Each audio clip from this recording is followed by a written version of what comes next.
Welcome back Sumanth log. ಎಲ್ಲರೂ ಹೇಗಿದ್ದೀರಾ? ಎಲ್ಲರೂ ಚೆನ್ನಾಗಿದ್ದೀರಾ? ನಾನು ಕೂಡ ತುಂಬಾ ಚೆನ್ನಾಗಿದ್ದೀನಿ. ಇವತ್ತಿನ ಲಾಗ್ ಬಂದು ನಾನು ಅಣ್ಣನ ಮನೆ ಬೀಗ್ರೂಟ ಅಂದರೆ ಅಣ್ಣನ ಮದುವೆ ಆಗಿತ್ತಲ್ಲ, ಆ ಮದುವೆ ಅಂತ ವಿಡಿಯೋ ಅಂತೂ ಹಾಕೋಕ್ಕಾಗಲಿಲ್ಲ. ಯಾಕಪ್ಪ ನಾನು ಹೋಗಿರಲಿಲ್ಲ, ಹುಷಾರಿಲ್ಲದ ಕಾರಣ. ಹಾಗಾಗಿ ಬೀಗ್ರೂಟದ ವಿಡಿಯೋನ ಅಪ್ಲೋಡ್ ಮಾಡ್ತಾಯಿದ್ದೀನಿ. ನಾನು ಎಲ್ಲಿದ್ದೀನಿ ಅನ್ನೋದು ಕೂಡ ಇವತ್ತು ಹೇಳ್ತೀನಿ. ನಾನು ಅಣ್ಣನ ಮನೇಲಿದ್ದೀನಿ, ನಾಗಮಂಗಲದಲ್ಲಿ. ಅಣ್ಣ ಯಾರಪ್ಪ ಅಂತ ಅನ್ಕೋಬೋದು ನೀವು. ಅಣ್ಣ ಯಾರಪ್ಪ ಅಂತಂದರೆ ಸುಮಂತ್ ಅವರ ಬೆಸ್ಟ್ ಫ್ರೆಂಡು. ಹಂಗಾಗಿ ಅವ್ರ ಮನೆಗೆ ಬಂದಿದ್ವಿ ನಾವು. ಇಲ್ಲಿ ಬೆಳಗ್ಗೆ ಎದ್ದ ತಕ್ಷಣ 4 ಗಂಟೆಗೆ ಎದ್ದಿದ್ದು. ಅಂದರೆ ಎದ್ದ ತಕ್ಷಣ ನವಿಲು ಕೂಡ ನೋಡ್ತಾ ಇದ್ದೀನಿ. ಈಗ ಸ್ವಲ್ಪ ಲೇಟ್ ಆಯಿತು, ನಾನು ಆಚೆ ಎದ್ದು ಬಂದಿದ್ದು. ಯಾಕಂದರೆ ಪಾಪು ಕೂಡ ಮತ್ತೆ ಹುಷಾರಿರಲಿಲ್ಲ ದೊಡ್ಡವನಿಗೆ. ಹಾಗಾಗಿ ಈಚೆ ಬಂದು ನವಿಲು ಕೂಡ ಅಲ್ಲಿ ಹೋಗ್ತಾ ಇತ್ತು. ಹಂಗಾಗಿ ನವಿಲು ಪೂರ್ತಿ ವಿಡಿಯೋ ಮಾಡ್ತಾಯಿದ್ದೀನಿ. ನಾವು ಬಂದಿರೋದು ನಾಗಮಂಗ್ಲ ಹತ್ರ ಮಾಸ್ಕೋನಹಳ್ಳಿಯಲ್ಲಿ ಅಣ್ಣನ ಮನೆ ಇರೋದು. ಅವ್ರಿರೋದು ಬ್ಯಾಂಗ್ಳೂರಲ್ಲಿ. ಹಂಗಾಗಿ ಮದುವೆ ಪ್ರಯುಕ್ತ ಬರೋಕ್ಕಾಗಲಿಲ್ಲ ಅಂದ್ಬಿಟ್ಟು ಬೀಗ್ರೂಟಕ್ಕಾದರೂ ಬರೋಣ ಅಂದ್ಬಿಟ್ಟು ಬಂದಿದ್ದೀನಿ. ಸುಮಂತ್ ಅವರು ಎಲ್ಲರನ್ನೂ ದೇವಸ್ಥಾನ ಹತ್ರ ಡ್ರಾಪ್ ಮಾಡಿ ಬರೋಕ್ಕೆ ಅಂತ ಹೋಗಿದ್ರು. ಹಂಗಾಗಿ ನಾವು ವೆಯ್ಟ್ ಮಾಡ್ತಿದ್ವಿ. ಯಾಕಪ್ಪ ಅಂದರೆ ಎಲ್ಲ ಒಂದೇ ಸಲ ಹೋಗೋಕ್ಕಾಗಲ್ಲ ಅಂತ ಅಂದ್ಬಿಟ್ಟು ವೆಯ್ಟ್ ಮಾಡ್ತಾಯಿದ್ವಿ. ನೇಚರ್ ಮಾತ್ರ ತುಂಬಾ ಚೆನ್ನಾಗಿದೆ. ಹೆಂಗಪ್ಪ ಅಂದರೆ ಇದು ಲಾಸ್ಟ್ ಮನೆ, ಅದರಿಂದ ಫುಲ್ ನೇಚರ್ ಇದೆ. ಇವ್ರದ್ದು ತೋಟ ಕೂಡ ಹಿಂದೆನೇ ಇರೋದಂತೆ. ಹಂಗಾಗಿ ಪೂರ್ತಿ ಎಲ್ಲ ವೀಡಿಯೋ ಸೂಪರಾಗಿ ಬರುತ್ತೆ. ಮನೆಯೂ ಕೂಡ ತುಂಬಾ ಚೆನ್ನಾಗಿದೆ. ಈಗ ರೀಸೆಂಟಾಗಿ ಮಾಡಿರೋದು ಮನೆ ಕೂಡ. ಇನ್ನು ಫೈನಲಿ ಎಲ್ಲರೂ ಹೊರಟ್ವಿ ರೆಡಿಯಾಗಿ. ಇನ್ನು ಹುಡುಗರು ನಾವೆಲ್ಲ ಸಿಂಪಲ್ಲಾಗಿ ರೆಡಿಯಾಗಿ ಹೊರಟ್ವಿ. ಯಾಕಪ್ಪ ಅಂದರೆ ಅಲ್ಲೋಗಿ ರೆಡಿ ಆಗೋಣ ಅಂತ ಅಂದ್ಬಿಟ್ಟು.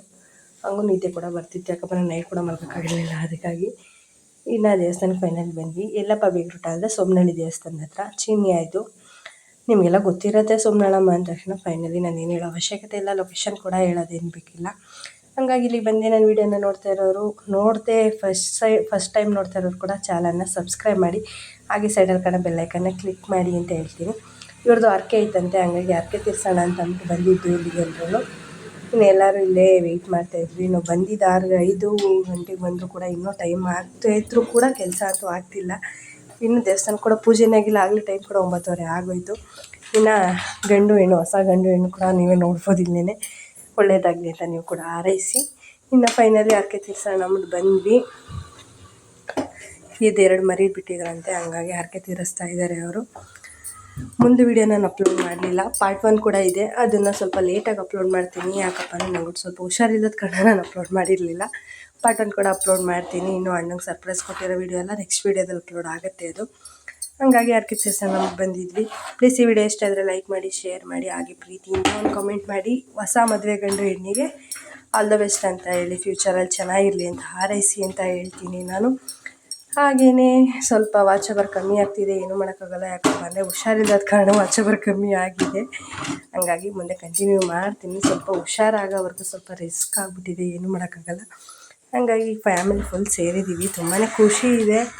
ನನಗಂತೂ ಈ ಮೂಮೆಂಟ್ನ ಮಿಸ್ ಮಾಡ್ಕೊಳಕ್ಕೆ ಇರ್ತಿಲ್ಲ. ಯಾಕಪ್ಪ ಅಂತಂದರೆ ಅಷ್ಟು ಖುಷಿ ಇದೆ. ತುಂಬ ದಿನ ಆಗಿತ್ತು ಬನ್ನಿ ಅಂತ ಅವ್ರು ಕರೆದಿದ್ರು, ಹೋಗೋಕ್ಕಾಗಿರಲಿಲ್ಲ. ಈ ಟೈಮಲ್ಲಿ ಬಂದಿಲ್ಲ ಅಂತ ಅಂದ್ಬಿಟ್ಟು ಅದು ಖುಷಿ ಮೀರಿ ಸ್ವಲ್ಪ ಬೇಜಾರಿದೆ, ಮದುವೆಗೆ ಹೋಗೋಕ್ಕಾಗಿಲ್ಲ ಅಂತಂದ್ಬಿಟ್ಟು. ಇವರು ನಮ್ಮಣ್ಣ. ಹಾಗಾಗಿ ಫುಲ್ ಖುಷಿ, ತುಂಬಾ ಖುಷಿ ಆಗ್ತಿದೆ. ನಾವು ದೇವಸ್ಥಾನಕ್ಕೆ ಬಂದಿದ್ದು ಕೂಡ ಆದರೆ ನಿದ್ದೆ ಇಲ್ಲದ ಕಾರಣ ಸ್ವಲ್ಪ ಬೇಜಾರು ಕೂಡ ಇದೆ. ಏನು ಮಾಡೋಕ್ಕಾಗಲ್ಲ ಅಂತ ಅಂದ್ಕೊಂಡು ನನ್ನ ಲಾಗ್ನ ಕೂಡ ಕಂಟಿನ್ಯೂ ಮಾಡ್ತಾಯಿದ್ದೀನಿ ನಾನು. ಹಾಗೆಯೇ ಫಸ್ಟು ಸಬ್ಸ್ಕ್ರೈಬ್ ಮಾಡಿ ಎಲ್ಲರೂ ಪ್ರೀತಿಯಿಂದ. ಹಾಗಾಗಿ ಇದು ಫುಲ್ಲು ವಾಯ್ಸ್ ಓವರ್ ಕೊಡಬೇಕಿತ್ತು, ಅಲ್ಲಿದ್ದೇನೆ. ಆದರೆ ಬೇಡ, ಅದು ಗಲಿಬಿಲಿ ತುಂಬ ಇದೆ.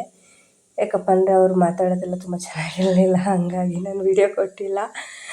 ವಾಯ್ಸ್ ಕೂಡ ನಾನು ಈಚೆ ಕೊಡೋಕ್ಕಿಲ್ಲ. ನೋಡಿ ದೇವ್ರು ಕೂಡ ಎಷ್ಟು ಮಹಿಮೆ ಇದೆ ಅಂತ ಅಂದ್ಬಿಟ್ಟು, ಚೆನ್ನಾಗಿ ಉದುರುತ್ತಾ ಇದೆ ಅಂತ ಅಂದ್ಬಿಟ್ಟು ತುಂಬಾ ಖುಷಿ ಆಗೋಯ್ತು ಅವರಿಗೆ. ಯಾಕಪ್ಪ ಅಂದರೆ 3 ಸಲ ನೀರು ಹಾಕೋರು 3 ಸಲನೂ ಕೂಡ ಉದುರುತ್ತು ಅದು.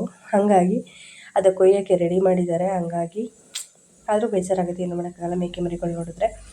ಹಂಗಾಗಿ ಅವರು ಆರತಿ ಸಲ್ಲಿಸ್ತಾ ಇದ್ದಾರೆ. ಇನ್ನು ನೆಕ್ಸ್ಟು ಅಡುಗೆ ಕೂಡ ತುಂಬಾ ಸೂಪರಾಗಿ ಮಾಡಿದರು. ಬೆಳಗ್ಗೆ ನಾಷ್ಟಕ್ಕೆ ಬಾತ್ ಮಾಡಿಸಿದ್ರು. ಇನ್ನು ಐಟಮ್ಸ್ ಅಂದು ತುಂಬಾ ಜಾಸ್ತಿನೇ ಆಗಿಬಿಟ್ಟಿತ್ತು, ಏನು ಮಾಡೋಕ್ಕಾಗಲ್ಲ ಅಂತ ಇದ್ರು. ಊಟ ಮಾತ್ರ ಸೂಪರಾಗಿತ್ತು. ಇನ್ನು ಹೊಸ ಗಂಡು ಹೆಣ್ಣಿಬ್ರು ಸೇರಿ ಪೂಜೆ ಮಾಡ್ತಾಯಿದ್ದಾರೆ. ನೋಡಿ ಹಿಂಗೆ ಓದ್ತಾ ಇದೆ ಅಂತ ಅಂದ್ಬಿಟ್ಟು ಅವ್ರು ಖುಷಿಯಾಗೋಯ್ತು. ಓದ್ರುತ್ತಲ್ಲ ಅಂದ್ಬಿಟ್ಟು ಮತ್ತೆ ನೀರು ಹಾಕ್ತಾಯಿದೆ ಅಣ್ಣ. ಇನ್ನು ಅವ್ರ ಅಮ್ಮ ಹಿಂದೆ ಇರೋದು. ಇದೆಲ್ಲ ಭಾವಂದರು ಅಂದರೆ ಅಕ್ಕನ ಹಸ್ಬೆಂಡ್ಸ್ ಮತ್ತು ತಂಗಿ ಹಸ್ಬೆಂಡು 3 ಜನನೂ ಇಲ್ಲೇ ಇದ್ದಾರೆ. ಅದ್ರ ಜೊತೆಗೆ ಎಲ್ಪ್ಗೆ ಸುಮಂತವರು ಕೂಡ ಹೋಗಿದ್ದಾರೆ. ಹಾಗಾಗಿ ಈ ವಿಡಿಯೋನ ನಾನು ತುಂಬ ಖುಷಿಯಿಂದ ಮಾಡ್ತಾಯಿದ್ದೀನಿ. ಆದರೆ ಫುಲ್ ಅಪ್ಲೋಡ್ ಮಾಡೋಕ್ಕಾಗಲಿಲ್ಲ. ಯಾಕಪ್ಪ ಅಂತಂದರೆ ಈ ಮೂಮೆಂಟ್ನ ನಾನು ಎಂಜಾಯ್ ಮಾಡೋದೇ ಆಯಿತು. ಹಂಗಾಗಿ ನಾನು ವಿಡಿಯೋನ ಅಪ್ಲೋಡ್ ಮಾಡಲಿಲ್ಲ, ಸಾರಿ. ನೆಕ್ಸ್ಟ್ ಟೈಮಿಂದ ಯಾವುದೇ ಮೂಮೆಂಟ್ ಆದರೂ, ಫಂಕ್ಷನ್ ಆದರೆ ಫುಲ್ ವಿಡಿಯೋನ ನಾನು ಅಪ್ಲೋಡ್ ಮಾಡ್ತೀನಿ. ಇನ್ನು ಫ್ಯಾಮಿಲಿ ಫೋಟೋ ಮಿಸ್ ಮಾಡೋಕ್ಕಾಗತ್ತಾ? ಇನ್ನು ಫುಲ್ ಎಲ್ಲ ರೆಡಿ ಆದ್ವಿ. ರೆಡಿಯಾಗಿ ಬಂದಮೇಲೆ ನನ್ನ ಮಕ್ಕಳಿಬ್ಬರು ನೋಡಿ, ಇಬ್ಬರು ಮಲ್ಕೊಬಿಟ್ರು. ನಾವು ಒಡ್ಡಾಡೋಣ ತಿರುಗಾಡೋಣ ಅನ್ನೋಷ್ಟರಲ್ಲಿ ಅವರೇ ಮಲ್ಕೊಂಡ್ರು. ಇನ್ನು ಸುಮಂತವ್ರಿಗೂ ಸ್ವಲ್ಪ ಹುಷಾರಿರಲಿಲ್ವಲ್ಲ, ಹಾಗಾಗಿ ಅವರು ಕೂಡ ಇಲ್ಲೇ ಪಾಪು ಹತ್ರ ಕೂತಿದ್ದಾರೆ, ಇನ್ನು ಯಾರು ಗೆಸ್ಟ್ ಬಂದಿರಲಿಲ್ಲ ಅಂದ್ಬಿಟ್ಟು. ನಾವಿಬ್ಬರು ಕೂಡ ಸಿಂಪಲ್ಲಾಗಿ ರೆಡಿಯಾಗಿದ್ವಿ, ನೀವು ನೋಡ್ಬೋದು. ಸಾಕು ಅಂತ ಅನ್ಕೋತೀನಿ ನಾನು ಸಿಂಪಲ್ಲಾಗಿ ರೆಡಿ ಆಗೋದು. ಹಂಗೊಂದು ಸುಮಂತವ್ರು ಇದು ಸ್ವಲ್ಪ ಜಾಸ್ತಿ ಆಯಿತು ನೀನು ರೆಡಿ ಆಗಿದ್ದು ಅಂತ ರೇಗಿಸ್ತಾ ಇದ್ರು. ಏನಿಲ್ಲ, ನಾನು ಸಿಂಪಲ್ಲಾಗಿ ಕಾಣಿಸ್ತಾ ಇದ್ದೀನಿ ಅಂತೀನಿ. ಈ ವಿಡಿಯೋ ಇಷ್ಟ ಆದರೆ ಪ್ಲೀಸ್ ಲೈಕ್ ಮಾಡಿ, ಶೇರ್ ಮಾಡಿ, ಎಲ್ಲಕ್ಕಿಂತ ಮುಂಚೆ ಕಮೆಂಟ್ ಮಾಡಿ. Thank you friends.